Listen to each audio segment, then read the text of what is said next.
Ô Rony, que hora que você chegou lá com o pessoal lá porque foi o dia que você conheceu o pessoal, né?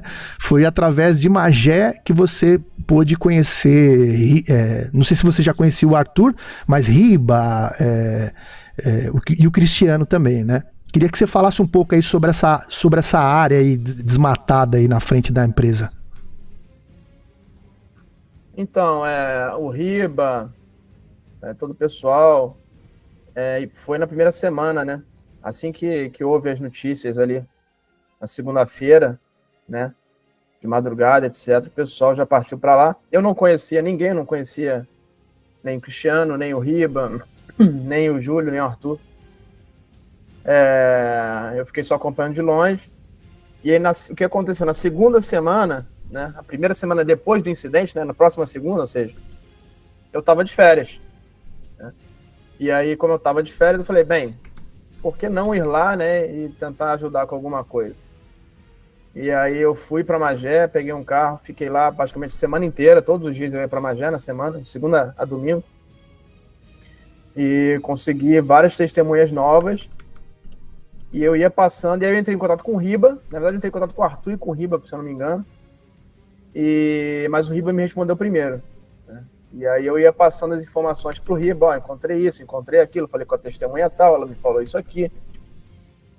E eu ia enviando as informações para eles, porque eles já estavam, no caso, aí, já investigando e teriam, com certeza, muito mais informações que eu. Então eu ia passando ali as informações para eles juntarem e terem um contexto maior do incidente, né? Eles ficaram um pouco desconfiados, porque foram pesquisar meu nome, aí eu já fui da Marinha, fui militar da Marinha, né, do Corpo de Engenheiros. Os caras já acharam que você era infiltrado, né? O Riba já achou que eu era um agente de inteligência. Ó, fica esperta, o Riba, imagina o Riba, o jeitão do Riba, né? Ó, fica esperto aí, pessoal, que esse cara aqui eu já busquei a capivara dele aqui. E não tinha nada a ver, eu já estava na época na Petrobras, já tinha saído, fiquei pouco tempo na Marinha, fiquei quase um ano apenas. Já estava aí há quase 8 anos na Petrobras. E aí depois eles foram confiando em mim e começaram a me dar informações também, né? Pois é. E a gente começou um relacionamento legal de troca de informações e acabou que aí depois eu conheci eles pessoalmente, né? E aí fomos juntos. Eles conseguiram no fim de semana chegar, acho que no sábado. Então eu fiquei de segunda a sexta, e no sábado eles conseguiram voltar, né, porque eles tinham passado já a semana inteira, da primeira semana do caso, indo direto a Magé, né? Isso tem um custo muito grande, gasolina principalmente. E a gente assim começou esse relacionamento de troca de informações, então foi assim que tudo começou, né?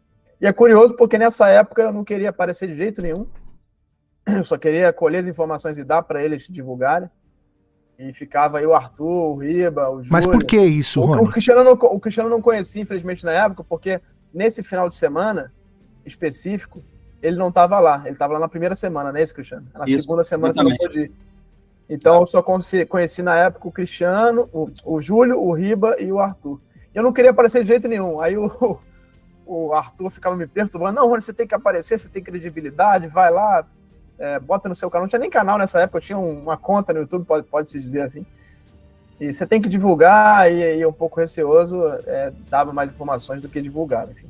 Mas foi assim que começou a história do meu envolvimento. E aí, como eu fui na segunda semana, e as coisas estavam um pouco mais calmas na cidade, né, um pouco menos raivosas, nervosas, né? Calma não estava, porque o pessoal estava apreensivo ainda, a população. Por quê? Tinha muita gente curiosa indo para lá, procurar informação, aí eles não sabiam se era militar, se não era. Então a população ficava muito receosa de falar com alguém. E aí, na segunda semana estava um pouco menos nervosa a situação, e eu consegui acesso a muita gente, inclusive que trabalhava na Imbel, né, e fora as pessoas da região ali. Então assim foi que começou meu envolvimento com o caso.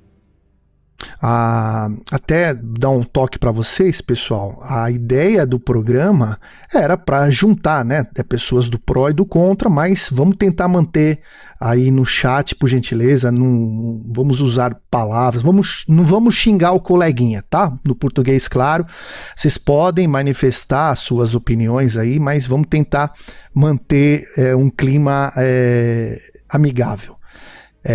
A gente sabe que todos os assuntos polêmicos vão ter atritos, não vai ter jeito. Então a nossa intenção aqui é tentar buscar, por ser o aniversário, né, do dia que aconteceu, né, não dá para afirmar que foi algo ufológico, porque não tem foto da nave, não tem nada disso. Porém, tem muitas imagens das luzes, né, que naquela semana foi recebido por todos nós, muitas luzes, por exemplo, tem uma parte nesse documentário aí que mostra moradores como se fosse uma bateria antiaérea, bom no céu, e umas meninas assim com voz de que acabaram de acordar, falou, nossa, que estranho, né? Nunca aconteceu isso aqui. Ou seja, era uma área ali, é uma área militar, mas moradores estavam achando estranho, não acontecia com frequência aquilo. Ou seja, e aí também você pega o Marcelo, que fala que helicópteros estavam atrás de uma luz vermelha. É só você pegar o lápis e desenhar, né? Por que eles estavam atrás do quê? De sinalizadores? Não é possível, né? Por que essas bombas no céu estavam estourando? E tem uma coisa pior ainda, que é que moradores ficaram nervosos, revoltados, quando os ufólogos fizeram a pergunta para ele sobre as explosões. Ah, mas essa explosão forte que você ouviu de madrugada, não foi uma explosão da artilharia aí, da fábrica? E a mulher nervosa, se eu não me engano foi pro Arthur. Ela falou, você não sabe o que é se espatifou na terra, foi um choque no chão, tremeu o chão, não foi a bomba que estourou, foi algo que colidiu no chão e deu esse gigante estrondo, né? E moradores falam que algo bateu no chão ou até mesmo em alguma montanha, gerando esse tremor, né? Ou seja, o que poderia gerar esse tremor? Um terremoto? Não foi analisado por nenhum instituto que analisa possíveis tremores de terras nesse sentido. O uso de tantos militares só foi pela pandemia? Eu também não acredito. Então, cabe cada um tirar suas conclusões, né? Para quem faz ufologia e acha que vai ver uma nave com a janela, com tudo, eu acho que aí fica um pouco mais difícil, né?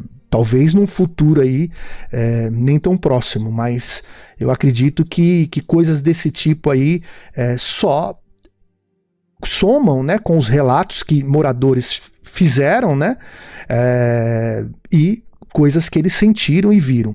Lembrando, só uma última coisa antes de passar pro Cristiano, que ali é uma região que Baixada Fluminense, se eu não estou enganado, e tem aquele conflito, né? Milícia, tráfico, então é complicado para moradores.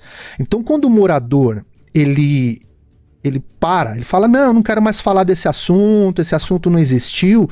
Na realidade é que alguém foi lá na casa dele lá e falou, cara, para de falar desse assunto, porque esse assunto você começa a trazer ufólogos, você começa a trazer gente que não é bem-vinda aqui onde a gente mora.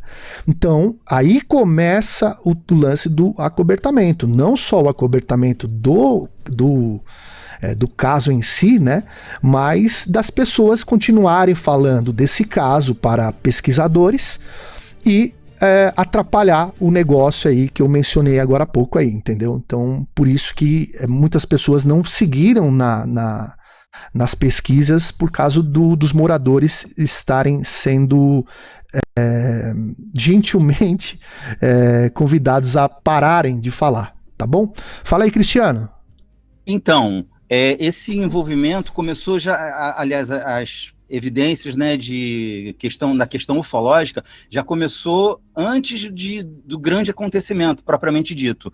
Eu tenho um relatório completo do caso de Magé, eu vou ler para vocês, principalmente para o pessoal que não conhece nada ainda do caso, que está tendo contato com o caso de Magé agora, e aí vocês vão entender que a coisa ela já começa antes. Ó. É uma introdução do relatório. Desde os meados do mês de abril e início de maio de 2020, moradores relatam vários avistamentos de OVNIs sobrevoando Magé. Os relatos são por toda parte, desde as imediações da praia de Mauá, passando pela região central, Fragoso, Pau Grande, Piabetá, Raiz da Serra, até imediações de outros municípios próximos, como Guapimirim e Cachoeiras de Macacu. Os OVNIs foram descritos, em sua maioria, como uma esfera luminosa nas cores vermelha, azul, amarelo ou verde, sendo a vermelha mais constante. Seu tamanho variava em comparações com o tamanho de um Fusca ou um micro-ônibus. Inclusive, quando a gente pergunta, só um adendo aqui, quando a gente pergunta a uma testemunha sobre o avistamento deles, nunca que um ufólogo já experiente, ele vai induzir a testemunha a dizer qualquer coisa que seja. A gente, às vezes, procura ajudar na questão da pessoa fazer uma comparação. Por exemplo, quando a pessoa menciona assim, eu vi a luz lá. Você não falou, o que você viu no céu? Aí a pessoa fala, eu vi uma luz e tal. Mas é fundamental a gente buscar detalhes daquilo que ela viu.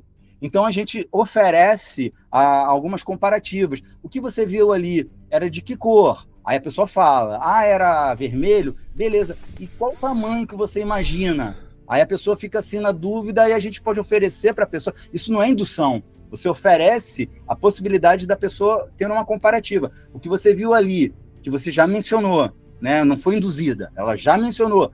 Tinha um tamanho de uma bola de futebol, ou um tamanho de um Fusca, um tamanho de um micro-ônibus, para a gente ter a dimensão, né, do que ela viu.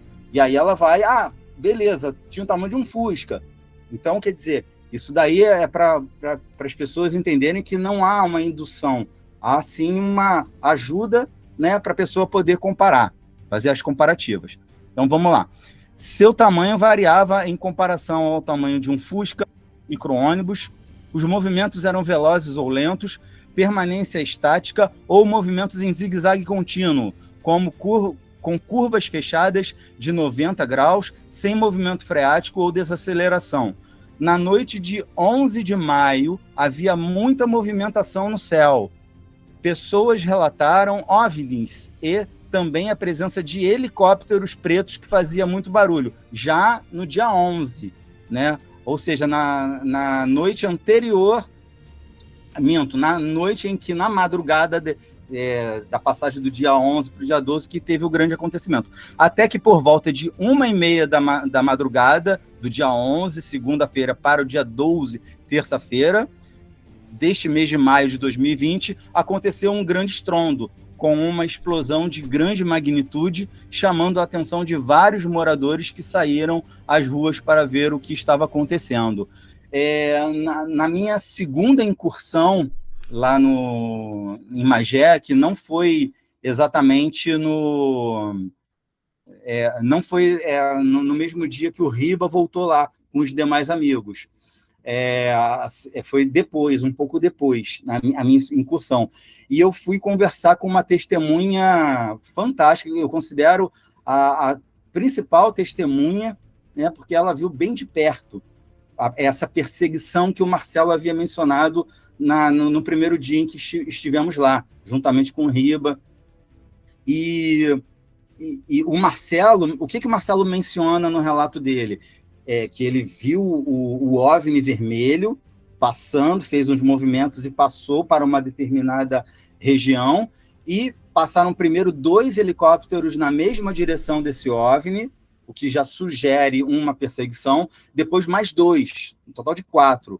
Esse objeto depois foi visto novamente indo para uma direção que a gente considerou a direção onde fica a fábrica da Imbel, mas isso ainda durante o dia. Então, eu tive depois também relatos de que em vários outros lugares da cidade de Magé tiveram esse tipo de perseguição, ou de uma sugestão de perseguição, onde as pessoas relataram a presença dos OVNIs, principalmente o vermelho, que inclusive não foi a única coloração mencionada. Tiveram OVNIs de cor azulada, como eu falei ali no preâmbulo do relatório. Cor amarela, verde e azul. eram bolas luminosas. Aquela luz que a gente costuma dizer na ufologia, luz sólida, né? Aquela luz que é diferente de tudo que a gente conhece. E então a gente teve muita movimentação. Eu não sei se o Rony tem conhecimento, mas os americanos, eles têm um programa de monitoramento ali na Serra dos Órgãos. A Serra dos Órgãos inclui também as montanhas ali de Magé, Petrópolis, Teresópolis, essa região toda aqui do Rio de Janeiro, vai até Friburgo.